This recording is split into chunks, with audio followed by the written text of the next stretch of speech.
Le 31 décembre, c'est un peu le jour où on ouvre l'inattendu au final.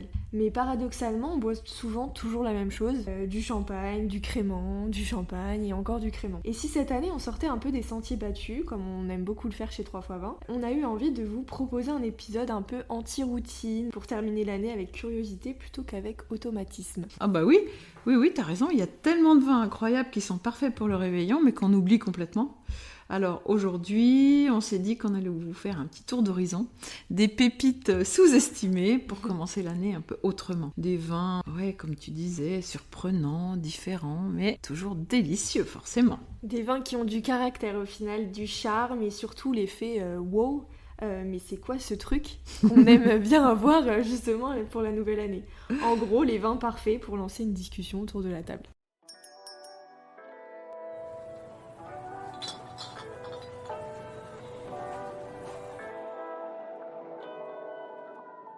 Bon, alors Marido, on commence par quoi? Un vin, le vin le plus sous-coté du réveillon, selon toi, c'est quoi? Sans hésiter, et attends, tu vas voir, c'est pour moi le cidre artisanal sec. Bah oui.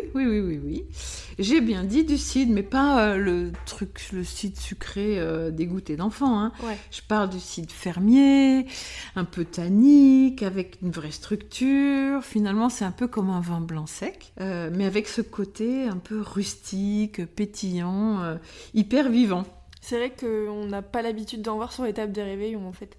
Et pourtant, c'est tout aussi festif parce que c'est des bulles. Bah, tout à fait, oui. Puis en fait, on n'y pense pas forcément, mais c'est excellent avec plein de choses. Hein. Les apéros un peu gourmands, les fromages, les toasts, les desserts aux fruits. C'est vrai que ça va de l'entrée au dessert finalement. Et même certains plats un peu épicés. Et en plus, c'est un peu plus léger qu'un vin ou une bulle. Bah, il y a beaucoup moins d'alcool, effectivement. Et puis surtout... un mois de repas plutôt riche, le cidre sec, finalement c'est un peu le reset du palais, ça rafraîchit, ça éveille et puis ça met en appétit parce que c'est une bonne acidité, donc ça fait saliver. Ok, donc premier vin plutôt inattendu. Et alors, est-ce que tu as une idée d'un deuxième vin un peu oublié lors de ces fêtes de fin d'année? Oui, il y en a un auquel je pense et auquel on pense pas très souvent. Et moi non plus d'ailleurs, mais là je trouve que c'est vraiment le moment d'y penser. Ce sont les vins doux naturels secs. On pense souvent aux Banyuls, aux Maury, aux Rivesaltes, ces vins un peu puissants, mais surtout très sucrés. Mais il existe des versions complètement sèches. Et ça, c'est vraiment juste parfait pour l'hiver. Et pour ceux qui connaissent pas du tout les vins doux naturels secs, est-ce que tu peux un peu nous dire à quoi ça ressemble au niveau du goût? Ouais, alors déjà, on les appelle des rancios secs. D'accord. Donc il y a le côté rancio, ça amène un peu la notion d'oxydatif, tu vois. Et on a ces arômes de noix, d'amandes, de caramel, mais sans le côté sucré. Ouais. Donc c'est des vins assez profonds, plutôt chaleureux, presque méditatifs parce que finalement ils ont un côté très surprenant. On met son nez dans le verre et on est là, wow, j'ai pas l'habitude en fait. On n'a pas de repère. Ça se boit comme un vin tranquille, hein, mais avec une complexité différente. Donc c'est très dans l'ambiance soirée d'hiver. Bah oui, typiquement, c'est un vin qu'on a envie de boire dans une vieille maison en pierre avec un feu de cheminée qui crépite, puis peut-être une playlist un peu de jazz, tu vois, avec un plaid sur les genoux. Vraiment, on est dans l'ambiance cocon et hivernale, quoi. Et côté vin tranquille, tu nous recommandes quoi pour une soirée du 31 si on n'a pas envie d'ouvrir des bulles? Alors là, j'adore surprendre, moi. Je suis toujours un peu à contre-courant. Hein. J'adore surprendre avec des rosés d'hiver. Pas du tout le rosé piscine, léger, pamplemousse rose de l'été. Hein. C'est plutôt des rosés plus colorés, plus structurés. En fait, souvent, ce sont des rosés de saignée, donc avec une courte macération. Donc ça fait ressortir un peu de tanin. Et ce sont des vins qui ont du fruit, des épices et parfois un côté un petit peu salin qui apporte beaucoup de fraîcheur. Et surtout, ils passent super bien à table. Hein. Oui, c'est vrai que le rosé d'hiver, les gens ne le voient pas du tout venir. On a plus l'habitude du rosé piscine, quoi. Et pourtant, ça marche hyper bien avec des plats un peu épicés, des buffets, des plats plus exotiques ou encore des petits apéros gourmands. Bah oui, et même, et du coup c'est un peu de saison, avec du saumon gravlax. En plus, l'accord de couleur est magnifique. Ouais. pense à ça. Ou même une volaille rôtie, tu vois, t'as pas forcément besoin de beaucoup de tanins. Au contraire, ça peut relever un petit peu, surtout s'il y a plusieurs vins dans le même repas. Ça peut être pas mal. Parce que finalement, c'est un vin très polyvalent. Et en plus, c'est plutôt joyeux quand on peut aussi bien penser au rosé piscine qu'au rosé, du coup, le rosé, ça met tout le monde de bonne humeur, on va dire. Alors, parlons maintenant des valeurs sûres du vin d'hiver, les blancs du Jura.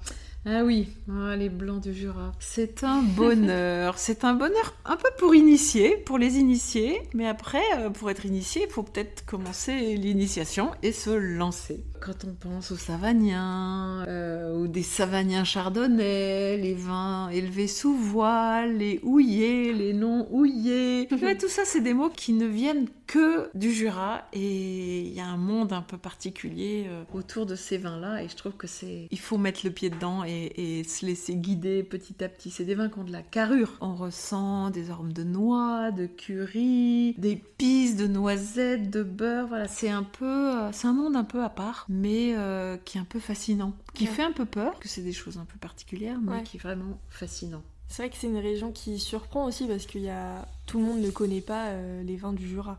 Bah c'est ça, mais surtout ça marche avec les volailles en sauce, le comté, bon évidemment ça c'est surtout les comtés un petit peu vieux, les plats crémés, les champignons sous toutes leurs formes, c'est vraiment un vin de table d'hiver, ce sont des vins de gastronomie, vraiment. Parfait pour un repas de réveillon un peu chic. Bon, est-ce qu'il y a un vin surprise que tu adores recommander pour le 31? Ah, là, tu me fais penser à quelque chose un peu surprise, effectivement, le vin orange. C'est un vin qui est ni blanc, ni rouge, ni rosé. C'est vraiment un style complètement à part. C'est un vin blanc qui est vinifié comme un vin rouge, donc avec un contact des peaux avec le jus, donc ça colore le jus et ça fait ressortir un peu les tanins qu'on trouve dans les peaux. Résultat, on a une couleur orangée, des petits tanins, ce qui est quand même assez inhabituel pour un vin de cette couleur, et une aromatique complètement folle. Ouais, c'est hyper expressif, on a à la fois le fruit sec, les épices, ces arômes de thé, d'agrumes.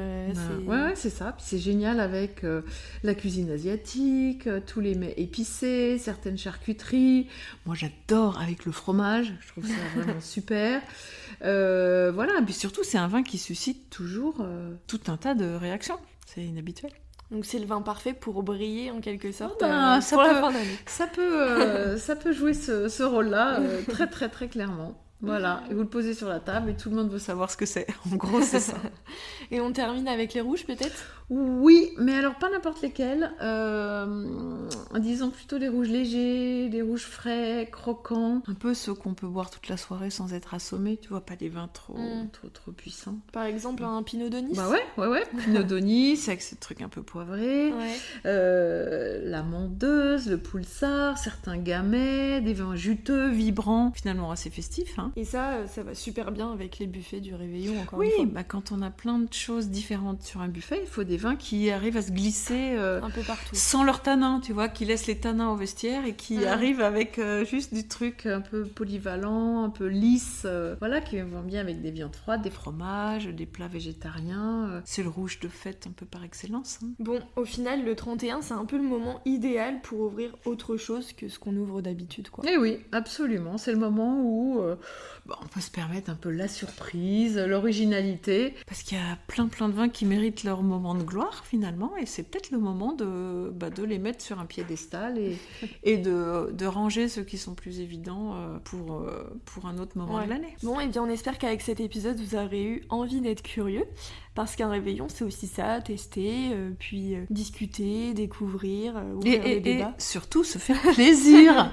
N'oublie pas ça, parce que vraiment, c'est que vous ouvriez un vin orange, un rouge léger ou un cidre, finalement, l'important, c'est ce que vous partagez autour. Et puis, qui partage avec vous, bien Évidemment. sûr. Bon, eh bien, merci beaucoup, Marie-Do. Et à tous, on vous souhaite une très, très belle fin d'année. On se retrouve la semaine prochaine pour commencer 2026 du bon pied. Et où on répondra à une question un peu spéciale. Que devient le vin pendant le Dry January ? En attendant, suivez-nous sur Instagram, Facebook, YouTube et Pinterest et même TikTok pour ne rien manquer.